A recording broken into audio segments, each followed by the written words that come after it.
बहुत समय पहले की बात है। एक युवक जिसका नाम नवल था, रोजगार की तलाश में समुद्र के रास्ते एक नई नाव लेकर यात्रा पर निकला। समुद्र शांत था, आसमान साफ था और नाव लहरों के साथ आगे बढ़ रही थी। तभी अचानक मौसम बदल गया। हाई वोल्टेज तेज हवाएं चलने लगी, ऊंची ऊंची लहरें उठने लगी। अचानक एक भयानक लहर के साथ समुद्र से एक डरावनी जलपरी निकलकर सीधे नवल की नाव में आ बैठी। उसकी आंखें चमक रही थी और आवाज रहस्यमयी थी। नवल डर के मारे कांप उठा। किसी तरह उसने नाव को पास के एक जंगल वाले टापू के किनारे लगाया और डर के कारण नाव वहीं छोड़कर जंगल की ओर भाग गया। लेकिन वह जंगल खतरनाक था। वहाँ कई बदमाश और लुटेरे रहते थे।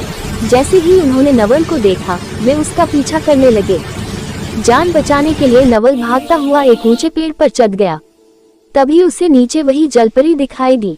डरते हुए नवल ने पूछा, तुम आखिर हो कौन? जलपरी बोली, मैं समुद्र की रक्षक हूँ।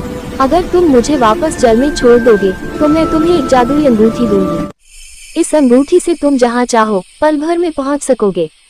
नवल ने सोचा, फिर बोला, ठीक है, पहले मुझे इस संकट से बचाओ। जलपरी ने अंगूठी दी। नवल ने अंगूठी पहनी और मन में इच्छा की।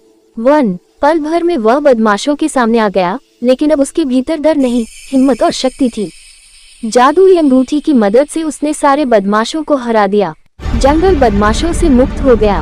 बदमाशों के पास से उसे ढेर सारा सोना मिला। नवल वह सोना लेकर एक गरीब बस्ती में पहुंचा। वहां एक बूढ़ी माँ और उसके बच्चे भूख से परेशान थे। नवल ने सारा सोना उन्हें दे दिया। Folded hands. बूढ़ी माँ की आंखों से आंसू निकल आए।